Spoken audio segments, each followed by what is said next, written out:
Tu es la source qui déverse la vie. Tu es celui qui donne la joie de vivre. Je veux vivre. Bonjour à tous, je m'appelle Khadija Diakité, je suis originaire de la Côte d'Ivoire et je me permets de faire ce témoignage pour vous encourager et pour vous fortifier.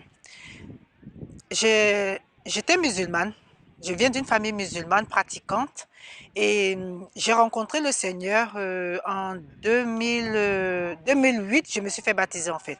Mais c'est un cheminement.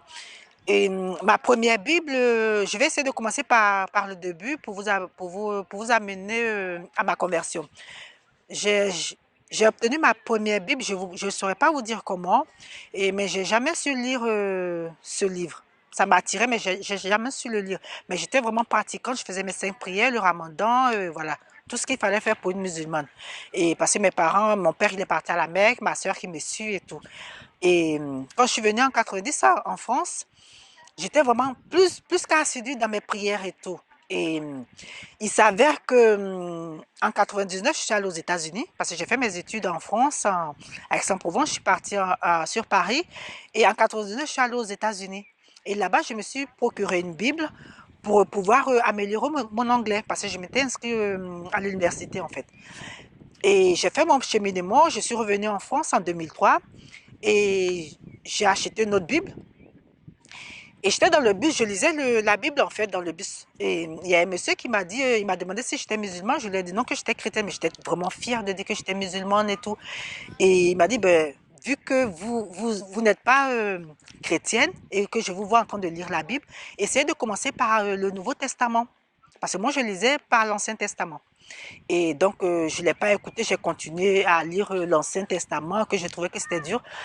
Et je vais essayer d'abréger un peu. Et je suis allée, comme on appelle, dans le sud de la France pour du boulot. Et j'étais sur mon tapis de prière, puisque je faisais mes prières, mes 5 prières par jour.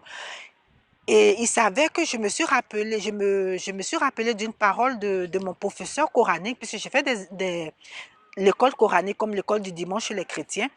Et il me disait, dès que tu finis de faire tes sourates et tout, tu restes sur ton tapis de prière et tu demandes à Dieu, tu parles à Dieu comme tu me parles et tout. Et moi, c'est ce que je faisais depuis longtemps. Et à cette période-là, j'étais vraiment, enfin, je pense que mon cœur cherchait vraiment le Seigneur, mais je ne savais pas que je le cherchais. Et j'avais des soucis à mon travail et tout. Donc, vraiment, je parlais au Seigneur et je lui ai dit, bon, ça suffit maintenant. S'il existe vraiment, qu'il se manifeste, qu'il me montre un signe comme quoi il existe, quoi. Parce que on me dit, chez les musulmans, il paraît c'est le bon, chez les chrétiens, je sais plus où il est, chez les hindous. Donc vraiment, c'est comme si je l'avais mis au défi. Et à peine je finis de dire ça, je me suis vue ravie en esprit. Mais j'avais pas compris le mot ravi, c'est après je l'ai vu dans la Bible, en fait. En quelques secondes, j'étais plus là où j'étais, en fait, en esprit. Donc je me suis retrouvée dans une immensité, blanc comme la neige, plus éclatante. Et je vois quelqu'un qui est assis sur un trône, sur un grand fauteuil. Et, il ne m'a pas parlé, mais je comprenais ce qu'il me disait en fait. Et il me regarde, j'étais comme une tache noire à côté de lui. Et à peine il tourne son visage comme ça pour me regarder. Et franchement, j'étais remplie d'un amour que je ne peux pas expliquer. De l'amour, la paix, la rassurance. J'étais vraiment enveloppée. Et cet amour-là, on ne peut pas l'expliquer tant qu'on ne l'a pas expérimenté. Et donc, en quelques secondes, je reviens à moi sur mon tapis de prière. Et j'avais vraiment cette paix-là qui était en moi.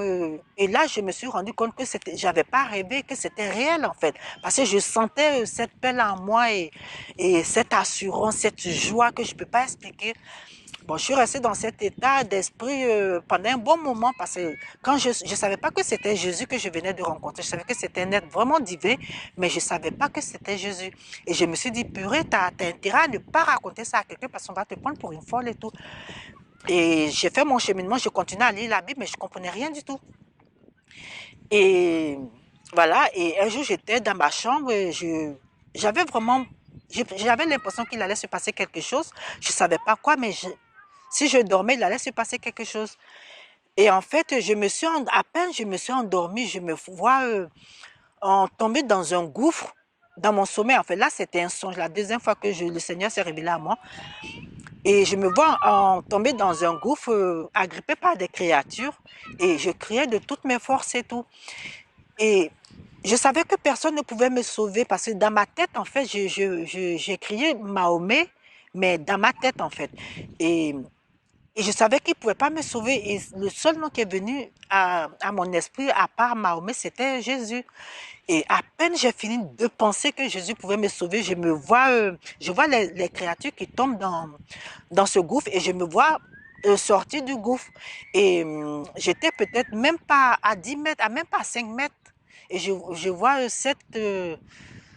je ne sais pas s'il faut dire ce personnage divin qui est là dans ma chambre, qui est d'un d'un blanc éclatant, qui était là en face de moi. Et là, j'ai ressenti la même paix que j'avais reçue lorsque j'étais sur mon tapis de prière.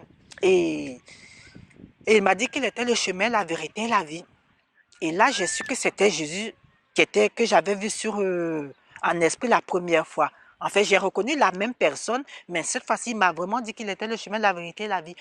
Et voilà, donc c'est comme ça que j'ai rencontré Jésus dans ma vie et c'était clair et net pour moi comme quoi c'était lui le seul et vrai Dieu. Et voilà. Et donc maintenant, j'ai commencé à lire la Bible. Voilà la partie que je voulais préciser. J'ai commencé à lire la Bible. Et c'est bizarre, mais je comprenais ce que la Bible voulait me dire. Je comprenais tout. C'est comme si l'Esprit m'enseignait en fait. Et c'était clair pour moi et je devais me faire baptiser et tout. J'avais compris qu'il fallait que je me fasse baptiser. Et voilà, j'ai essayé de trouver une assemblée pour me faire baptiser. Mais apparemment, ils étaient dans le système. Donc, ils m'ont fait comprendre qu'ils ne pouvaient pas me baptiser maintenant. Et donc, je me suis repentie dans ma chambre pendant 3 jours. Je pleurais et je voyais tous mes péchés passer devant moi. À chaque fois, je voulais me mettre sur mon tapis de prière. Je ne pouvais pas. Je me retrouvais en genoux en train de pleurer et tout. Et voilà. Donc, franchement, le Seigneur, il est bon. Et pour les personnes qui ont des doutes, qui, qui suivent un mouvement chrétien, un christianisme, je vais juste vous dire, ou bien les musulmans, je vais juste vous dire que si vous avez ce doute, ou bien si vous pensez que vous êtes vraiment dans la bonne direction, ou bien si vous êtes pas sûr, juste mettez-le au défi. Dites-lui que s'il existe vraiment, qu'il se révèle à vous. Il va vous parler, et lorsqu'il va vous parler, vous saurez que c'est Jésus qui vous parle.